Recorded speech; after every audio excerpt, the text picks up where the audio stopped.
Welcome friends, zero period के इस नए वीडियो में एक बार फिर आप सबका स्वागत है, वेलकम है। आज हम बात करेंगे कुछ अलग तरह के क्वेश्चंस की, आसान सवाल मगर आपके कॉम्पिटिटिव एग्जाम्स के लिए बहुत इंपॉर्टेंट। शुरुआत करते हैं पहले प्रश्न से। पहला सवाल ये कहता है कि the mean of 4 different observation is 17.5. By adding a new observation 20, what will be the new mean? 19, 17.5, 18 और 18.5।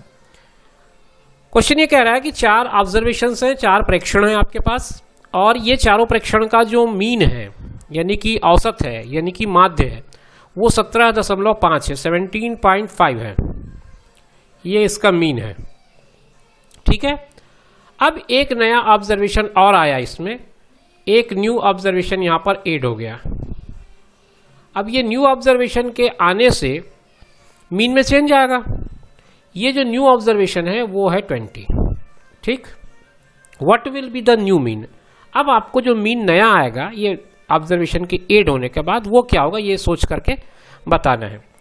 देखिए, बहुत सारे तरीके हैं इस क्वेश्चन को बनाने के। मैं आपको क्या कह रहा हूं, आप अपने सोचने के तरीके को थोड़ा सा जो ट्रेडिशनल वे है उससे चेंज करिए। अभी आपके पास 4 ऑब्जर्वेशन है, 1, 2, 3 और 4। अगर इनका एवरेज 17.5 है तो मैं मान सकता हूं कि ये चारों ऑब्जर्वेशन 17.5, 17.5 और 17.5 ही है। ठीक है, अगर ये एवरेज है मतलब सब उसके बराबर है। अब एक नया ऑब्जर्वेशन आ रहा है 20। ऑब्वियस सी बात है कि वो जो नया ऑब्जर्वेशन आ रहा है वो 17.5 तो होगा ही, कम से कम उससे बड़ा है जब तो मान लिया मैंने कि ये जो फिफ्थ ऑब्जर्वेशन है वो भी 17.5 से कितना ज़्यादा है ये चेक कर लूँ, तो ये हो जा रहा है 2.5। अब ये जो 2.5 है वो ही आपके क्वेश्चन को इफेक्ट करेगा, मतलब जो आपका जो एवरेज बन रहा है 17.5 उसको डिस्टर्ब करेगा। तो ये कैसे डिस्टर्ब करेगा? ये जो सबका सम आया था, मतलब सबका जो पहला ऑब्जर्वेशन था वो सब में 17.5 था, अब वहां पर 2.5 जो है वो डिस्टर्ब कर रहा है।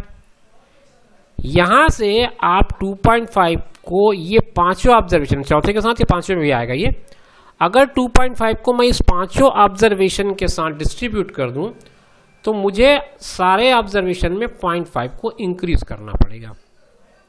तो जब ये सारे ऑब्जर्वेशन में 0.5 इंक्रीज होगा तो ये हो जाएगा 17.5 प्लस 0.5 होने के कारण ये आपका आ जाएगा 18। तो इसी तरह से सारे ऑब्जर्वेशन 18 हो जाएंगे। तो कुल मिला करके न्यू मीन जो आएगा वो आपका हो जाएगा 18। तो ये केवल थॉट प्रोसेस का मामला है। आप चाहें तो इस क्वेश्चन को एक दूसरे तरीके से भी सॉल्व कर सकते थे जो पुराना ट्रेडिशनल मेथड है, बट वो थोड़ा सा मुझे लगता है ज़्यादा टाइम लेगा, तो मैं आपको सजेस्ट करूंगा आप इस मेथड के साथ जाएं। ओके, देखते हैं आगे नेक्स्ट क्वेश्चन में क्या करना है और क्या क्वेश्चन है।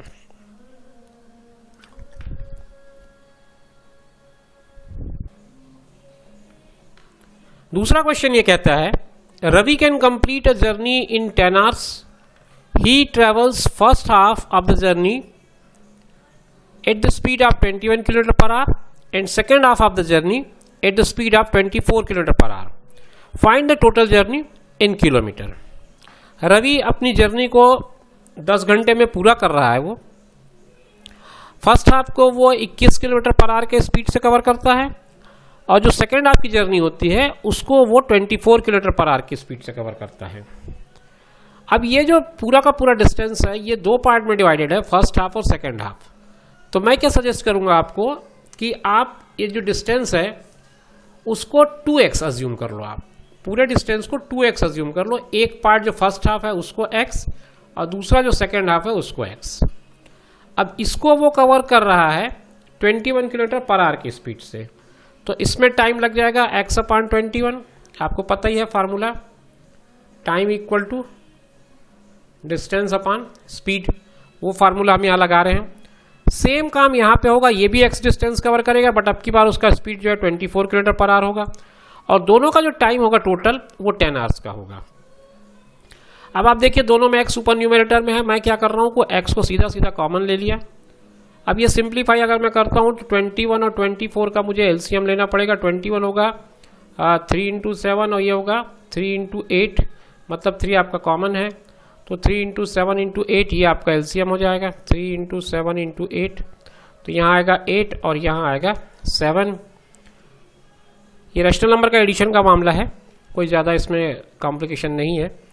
तो 8 और 7 ये 15 हो जाएगा, मतलब आपका क्वेश्चन कुछ इस तरह से हो जाएगा 15x 15x is equal to 10 into 3 into 7 into 8। अभी मैं कैंसिल कुछ नहीं कर रहा हूँ, ये 5 से कैंसिल हो जाएगा, 5 3 जा और 5 2 जा, फिर ये आपका 3 से कैंसिल हो सकता है, ये 3, तो x इज इक्वल टू आ जाएगा 2 इंटू 7 इंटू 8, 8 दूनी 16, 16 सत्ते 112।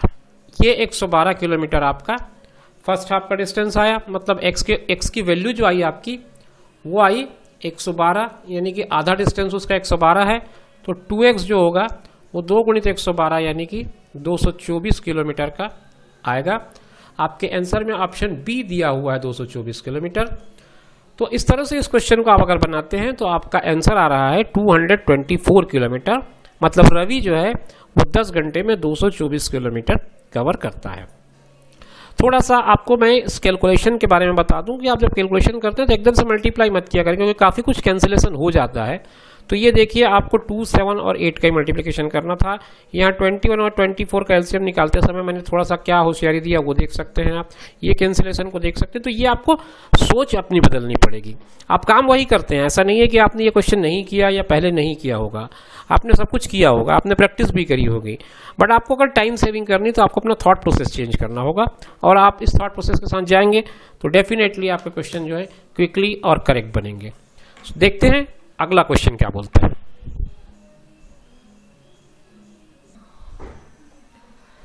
कंपाउंड इंटरेस्ट का बहुत सिंपल क्वेश्चन है।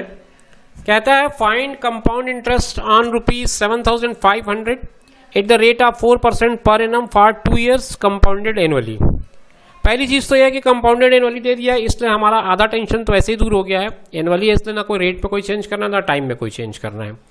अब रह जाती बात हमको कंपाउंड इंटरेस्ट निकालना है, तो हम अगर ये फार्मूले पे जाते हैं जो हमारा ट्रेडिशनल फार्मूला है, अगर हम ये फार्मूले पे जाते हैं a equal to p 1 + r/100 power t या n जो भी कुछ ले, फिर उसके बाद इसमें से ci निकालना पड़ता, ci equal to a - p। तो ये काम ना करें आप। देखिए आप सिंपल इंटरेस्ट को कंपाउंड इंटरेस्ट को सिंपल इंटरेस्ट के वे में जाइए। सिंपल इंटरेस्ट का फार्मूला बोलता है PRT/100 1 साल के लिए अगर लूँ तो ये हो जाएगा 7500, रेट 4 है, मैं अभी 1 साल के लिए ले रहा हूँ, ये कैंसिल हो गया। 75 और 4 मिला दूँ तो ये मल्टीप्लाई कर दूँ तो 300 आएगा। मतलब फर्स्ट ईयर के लिए मेरे पास जो इंटरेस्ट आ रहा है वो 300 है। अब देखिए अब मैं नेक्स्ट ईयर पे पहुँच रहा हूँ, यहाँ से ध्यान देखिए, जब मैं नेक्स्ट ईयर जाऊँगा सेकेंड ईयर तब मेरा प्रिंसिपल जो है वो 7500 की जगह 7800 हो जाएगा। ये कहाँ से हुआ? 7500 मेरा प्रिंसिपल था, इसके बाद 300 रुपये मुझे इंटरेस्ट मिल गया 1 साल का, तो ये हो जाएगा 7800। तो अब ये इंटरेस्ट जाके प्रिंसिपल बन गया इसके साथ जोड़ करके, और रेट वही रहेगा, टाइम भी वही रहेगा। आप फिर इसको कैंसिल कर दें सिंपली, तो 78 × 4, 78 को अगर 4 से मल्टीप्लाई करेंगे तो ये आ जाएगा 312, ये 312 आ जाएगा। तो मतलब सेकेंड ईयर का जो इंटरेस्ट है वो आपका आ जा रहा है 312 रुपये। तो ये मिलाकर के कुल मिलाकर के आपको 612 रुपये का ब्याज देना पड़ेगा। आपके क्वेश्चन में जो ऑप्शन दिया है उसमें पहला ही ऑप्शन 612 का है, तो आपका आंसर ये करेक्ट आंसर हो जाएगा। तो मैं समझता हूँ कि अगर आप इस मेथड से जाते हैं तो आपको क्वेश्चन करना आसान होगा।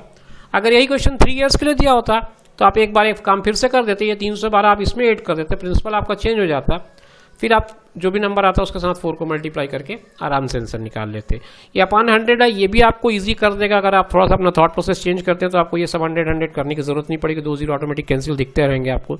तो क्वेश्चन को कुछ देखना आपको बदलना पड़ेगा, देखने का तरीका बदलना पड़ेगा। ठीक है, आइए देखते हैं एक और नया क्वेश्चन कुछ दूसरे टॉपिक से।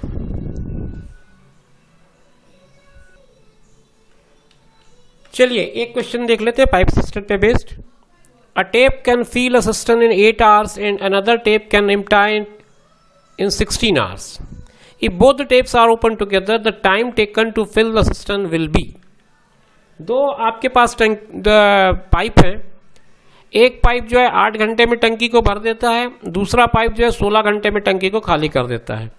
एक ही समय में दोनों पाइप को आपने ऑन कर दिया, तो आपको ये बताना है कि वो सिस्टम कितनी देर में भरेगा। बहुत बेसिक क्वेश्चन है, बेसिक इजी है बट बेसिक क्वेश्चन है, इसलिए मैंने इसको इस वीडियो में इंक्लूड किया ताकि अपन समझ पाएँ कि इस बेसिक क्वेश्चन को बनाने का तरीका क्या होना चाहिए।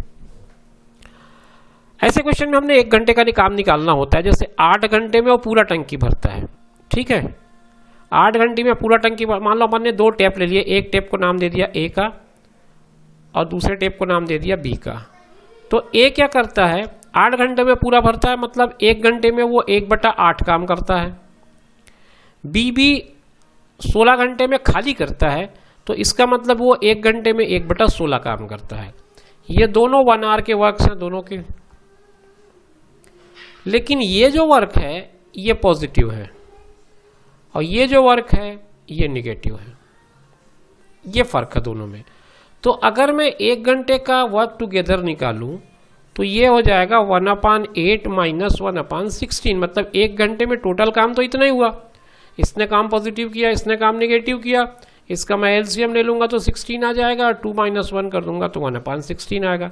मतलब 1 घंटे में 1/16 काम होगा। तो 16 घंटे में ये मान के चलिए कि आपकी पूरी टंकी भर जाएगी। इनवर्स ही इसका आंसर होता है। तो बहुत बेसिक सा क्वेश्चन था, करना कुछ नहीं था, बस आपको अपना थॉट प्रोसेस थोड़ा सा बदलना था और आपको ये 1 घंटे का काम निकाल करके बड़े आराम से इस क्वेश्चन को बना लेना था। तो आखिर में आप चाहें तो ये 16 घंटा यानी कि 16 आवर्स में आप टिक लगा दें, आपका काम पूरा हो जाएगा। अब मिलते हैं लास्ट क्वेश्चन में, हमको क्या करना है उसको समझते हुए। सिंपल इंटरेस्ट के एक अच्छे और सामान्य क्वेश्चन के साथ हम इस वीडियो को खत्म करेंगे। इस वीडियो में एक क्वेश्चन ऑलरेडी हमने कंपाउंड इंटरेस्ट का कर लिया है, ये क्वेश्चन सिंपल इंटरेस्ट का है।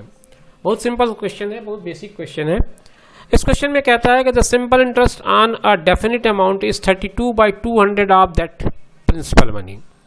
Find rate and time if both are same. Rate और टाइम दोनों सेम है कह रहा है, और रेट और टाइम सेम होने के साथ साथ वो कह रहा है कि जो इंटरेस्ट है उसका सिंपल इंटरेस्ट वो अपने प्रिंसिपल का 32/200 है।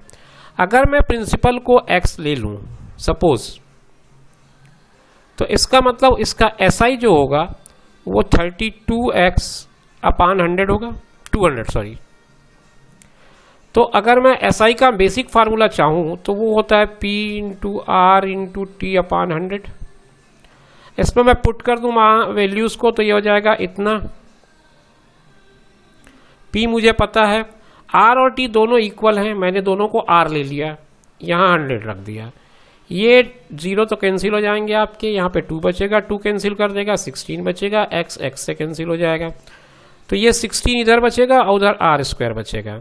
अगर बात आगे बढ़ाएं तो R की वैल्यू √16 होगी यानी कि 4 होगी। तो जो R है वही T है, तो आपका आंसर जो बनेगा वो 4% और 4 ईयर, ये आपका आंसर हो जाएगा। कुछ भी आपको नहीं करना है, बहुत सिंपल क्वेश्चन है, बट आपको अपना थॉट प्रोसेस बहुत स्ट्रांग रखना है। इस क्वेश्चन में बहुत कम टाइम लगाना पड़ेगा आपको, तब आप अपने क्वेश्चन पेपर को जल्दी सॉल्व कर पाएंगे। तो बहुत सिंपल सा क्वेश्चन था, 4% एंड 4 ईयर। तो इस तरह से आज हमने कुछ अच्छे क्वेश्चंस डिस्कस किए। उम्मीद करता हूँ कि आपको ये वीडियो पसंद आया होगा। आगे भी मैं इसी तरह से वीडियोस लेकर आपके पास आते रहूँगा। अगर आपकी कोई स्पेसिफिक टॉपिक की डिमांड है तो ज़रूर मुझे बताइएगा, कमेंट बॉक्स में लिखिएगा, हम आगे उस तरह की वीडियो भी बनाने की कोशिश करेंगे। मिलते हैं नेक्स्ट वीडियो में, तब तक के लिए टेक केयर, बाय बाय।